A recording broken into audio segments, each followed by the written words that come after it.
Hey guys, Andy and spoken lame. My friend here, Anthony Doyle. Anthony is going to do not one, not two. He's going to do three from obviously from Jonah's Map.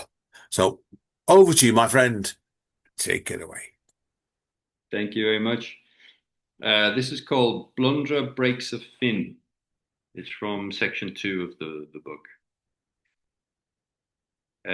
Chasing prey along a rocky shore full of storefronts and supermarket trolleys, pop-up stalls and elderly shoppers lost between gondolas requires lightning reflexes.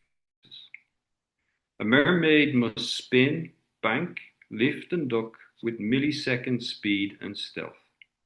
Clip an aisle corner, and it's off into the fan corals. Bump a trolley, and you're wrapped in kelp. The slightest lapse can send you into the jaws of a chauvinistic shark. Yes, mermaiding is not for the faint-hearted, or absent-minded, or lily-livered. Focus is key in 4D environments. Blundra knows her oceans. Blundra knows her moves. Yet danger comes from where one least expects it. A diving seabird, a bike courier, a juvenile cookie cutter, those can really ruin a good tale. But sometimes it's a simple guardrail that catches you, snags you in a fin ray or a sharp spine. The pain is spasmic, a shrieking ulnar thrum. Now Blunder is bundled by the frozen shrimp, rubbing a pelvic fin, cheeks blown out like a pufferfish.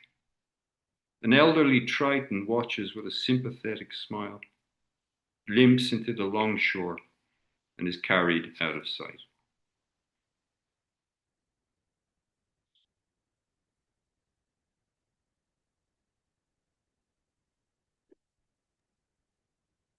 Good stuff. Uh, Oh wow. Oh wow.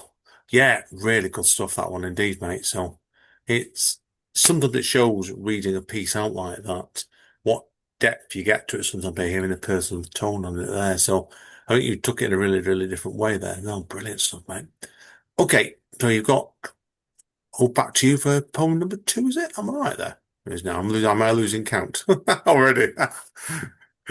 Take it away, this mate. is number two. Yeah, it's called Nausea. July 1985. He took her to a movie at the multi-complex one popcorn blowjob weekday evening. She licked her lips and asked for water, brushed her hair back from her round face. He asked her song-like if he was the only one. Ruby grinned and cooed, "Oh, you're jealous," which he was, and kissed his cheek with appreciation and warning. "Of course you are," she replied with backscatter. Later, astride an older man, her voice cracked to oil and seeped to the surface. "I want to bear your wife and be your child.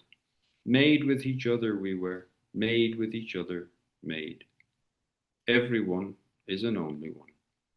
And the sun saw the dampened wind waves, the dark patches. Black, black, black. "I'll need the books back soon, Alex," she said. "There's more to life than math, you know. Science can fly us away to the moon, but the abyss travels with us wherever we go." Iron in the soul, he'd managed half. But nausea had lived up to its name. As for being in nothingness, he was stuck somewhere in section two of the introduction. "Read and be freed, Alex. Read and be freed," she said. "Existence before essence." When the news slicked of the senior partner in Ruby's affections, his mercury rose. A ring of high pressure parked above his halo, skewing the westerlies. His mind warmed, and sensitive structures, bleaching and brittle, spilled their zooks, destroying the habitats of colorful notions. The rock grew drab and bare, leaving only crabs to sift amongst the silt. Ruby Controllop, snared in a net, resented the interruption. "We are not what we are, and are what we are not. It was only logical, of course. Computers were becoming personal, people computational. One day, Alex, she said, taking his hands in hers, when you're a married man and a daddy with your 2.5 and a mutt, and your badass job and big old house in a fenceless garden in a walled in suburb, and you stare into that Sunday morning mirror as the DeLorean of memory comes screeching up outside, the flames still crackling in its tire tracks.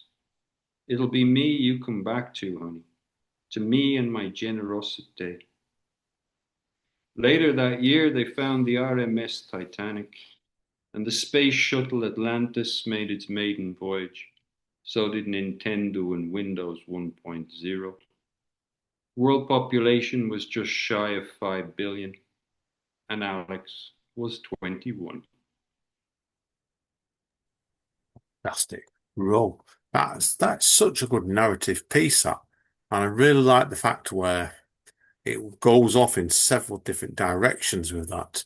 Now, a couple of questions here. Why 1985, first of all?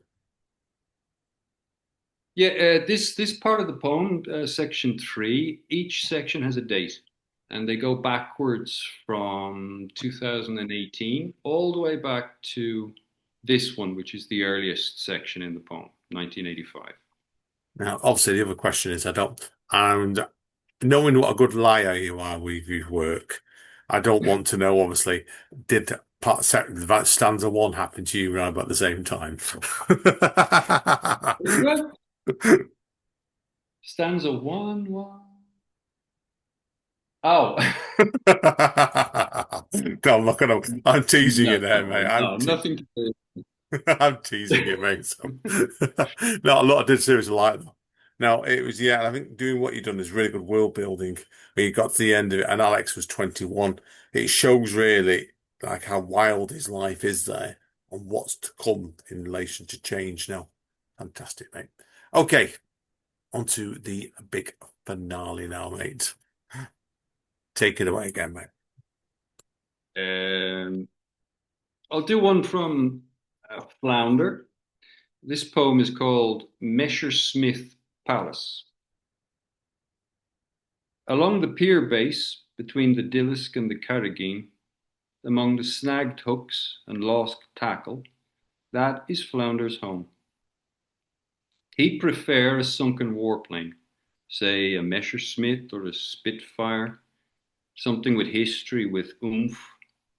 He could live in a wreck like that. A foundering blunder compressed into a mold, shaping into a reef, breaking under the waves, drawing fish in rings, in roving visitations, from blue yonder, down where things can never be read. Yes, Light's a hero in space, but drowns like a puppy, much like a Messerschmitt. But there are no such wrecks here, no glory stories.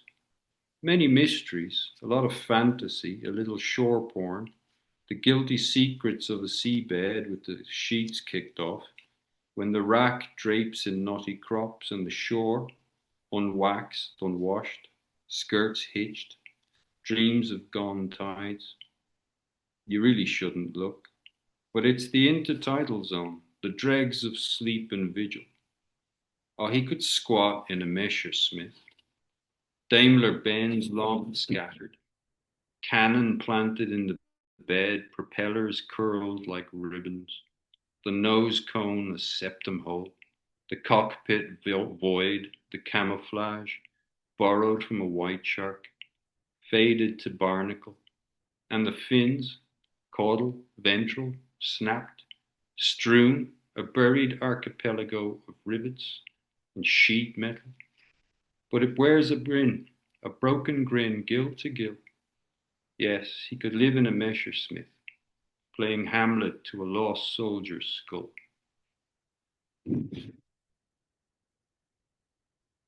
That is really, really evocative, that piece. Again, I love if again, really, really quite an evocative piece, that one. And I got the impression reading that you read that, that was a piece that must have took you quite some time to actually complete as well, because it felt like you're teasing it out almost. And it probably is that your normal sort of process, that, do you think, when you're doing your poetry? It could take you a lot of drafts to get it right. Yeah, yeah. Generally, with me, it does take quite a few drafts. A lot of stuff gets cut, other stuff comes in. It's very rare for me to actually write something that just stays the way it is, without really being changed much. That's very rare. This poem, yes, that took quite a bit. It was a lot longer initially, which is something that I will often do, make poems quite long. But I cut Oh. a lot out of it, shortened it down. Yeah. Yeah, I'm a lot like that. I'm a writer sometimes when what can start off for, say, Mike, I've done it before, an 80-line poem could end up being actually different to your approach, where it could end up being not one 80-line poem, it could end up being three 25-line poems. And I sometimes work, you know what I mean? There's no real set pattern sometimes, is there? You cut them up like that. But I think you're right. The cutting of a poem sometimes is no one to judge it is right. Sometimes it shows in the measurement of that. So, oh, great stuff, mate. Thank you again, mate. Thank you very much. Okay, folks, yeah, that's it for today for Spoken Label. Now, me and Anthony are going to go and hang out with the kids now, aren't we, mate, in a minute or two? So, onto the world of TikTok. But I want to thank Anthony again today. I've been looking forward to you getting in touch with me fairly recently to chat to get you on today after meeting you last year. So, with your press. So, good luck with the book again, mate. And I know you're going to keep in touch with me anyway, so I don't need to ask that Definitely. twice, mate. So, Absolutely. And thanks very much for having me again. yeah, And it's great. great to talk. He's been great, mate. He's on a one-to-one basis sometimes because you find, and I really did enjoy chatting to you last year with your colleague Small Scratch. It's great when you're doing. You've got like three people to navigate the room round with, but the fact is, doing it a one-to-one, it's a different ball game altogether. And Yeah, I've really enjoyed it, mate. So it's been a pleasure. me too. Okay, folks. That's it, like I said, for part two. Check us out on TikTok, and when Anthony will do us, I don't know what he's going to do yet, but he's going to do us another poem anyway. So, thank you again, mate. Now, obviously, as Don Callis over at AEW Wrestling says, and I always use the saying, but it's correct: stay safe and stay over, and we will see you all next time.